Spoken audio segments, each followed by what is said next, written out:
Hi hello welcome to దావత్ దిల్సే టెంటెడైన్. ఈరోజు one of my favourite recipe egg recipe.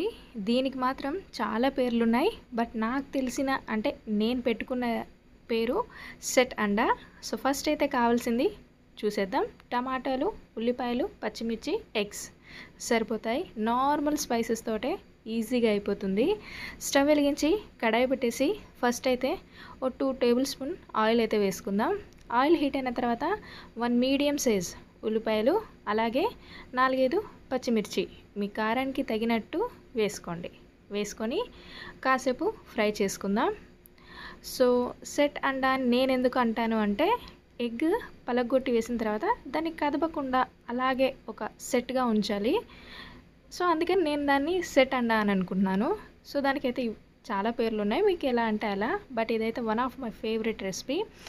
ఉల్లిపాయలు కాస్త వేగిన తర్వాత 1/2 టీ స్పూన్ పసుపు, 1 టీ స్పూన్ అల్లం వెల్లుల్లి పేస్ట్ వేసేసి అల్లం కాస్త పచ్చివాసన పోయే వరకు ఫ్రై చేయడం. సో చాలా ఈజీ అండ్ ఫుల్లీ ఫ్లేవర్ఫుల్. నాకైతే సూపర్గా నచ్చేస్తుంది. ఏంటో చాలా సింపుల్గా ఉంటుంది, టేస్ట్ మాత్రం కిరాకు ఉంటుంది. అల్లం వెల్లుల్లి కాస్త ఫ్రై అయిన తర్వాత కట్ చేసి పెట్టుకున్న టమాటాలు, నేను ఒక 4 మీడియం సైజ్ టమాటోస్ తీసుకున్నాను. అలాగే కర్రీకి సరిపడా ఉప్పు కూడా ఇప్పుడే వేసుకుంటున్నాను. సో టమాటాలు కూడా తొందరగా ఉడికిపోవాలని ఒకసారి బాగా కలిపేసుకొని ఫ్లేమ్ని మీడియం టు లో ఫ్లేమ్లో పెట్టేసి మూత పెట్టి టమాటాలు కాస్త మెత్తగా ఉడికే వరకు ఉడికించేసుకుందాం. ఓకే, ఒక 5-6 మినిట్స్ తర్వాత తీస్తున్నాను మూత. ఓకే, ఆల్మోస్ట్ టమాటాలు ఉడికిపోయాయి, ఇంకాస్త ఉంది. సో వాటిని కూడా కాస్త కొంచెం ఇంకాస్త జ్యూసీగా ఉంటే మనకి ఆ షేర్వా అనేది బాగా వస్తుంది కదా. ఇంకో 2-3 నిమిషాలు లో ఫ్లేమ్లోనే ఉడికించేసుకుందాం. ఓకే, మరీ పేస్ట్ అవసరం లేదు, సరిపోతుంది. అక్కడక్కడ చిన్న చిన్న ముక్కగా ఉంటే బాగా టేస్టీగా ఉంటుంది. ఓకే, కాస్త పెద్దగా ఉన్న వాటిని స్పూన్తో ఇలా కానిచ్చేయండి. సో ఇప్పుడు స్పైసెస్, కారం మీకు రుచికి తగినంత వేసుకోండి. నేను ఒక 2-3 టేబుల్ స్పూన్ వేసుకున్నాను. అలాగే ధనియా పౌడర్ 1 టీ స్పూన్, జీరా పౌడర్ 1/2 టీ స్పూన్ కన్నా తక్కువ వేసేసుకొని ఈ స్పైసెస్ అంతా కూడా బాగా కలిసేలా ఒకసారి బాగా కలిపేసుకొని ఒక 2 నిమిషాలు మూత పెట్టేద్దాం.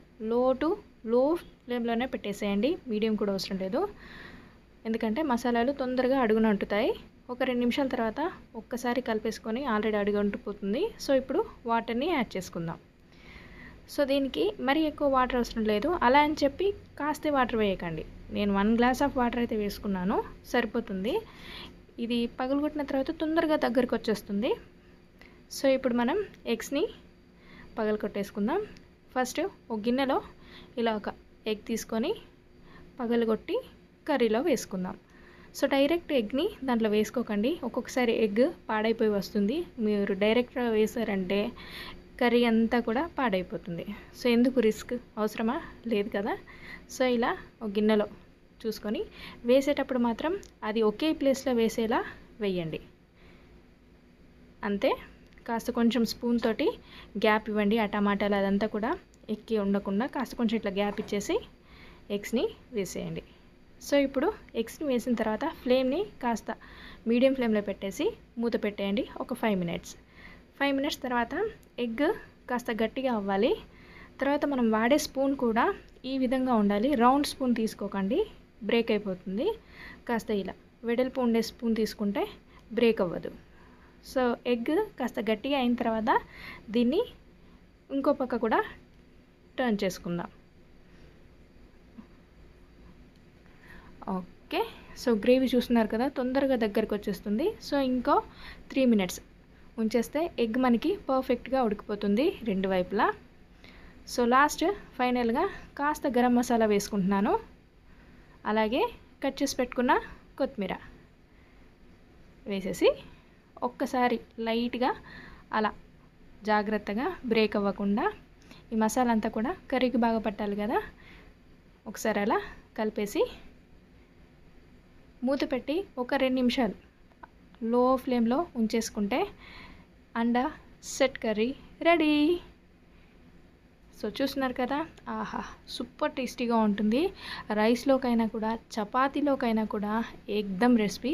ఒక్కసారి అయితే ట్రై చేయండి, మీకు కూడా భలే నచ్చుతుంది. So thank you so much for watching my all videos. Really thank you. Tata, take care, bye bye.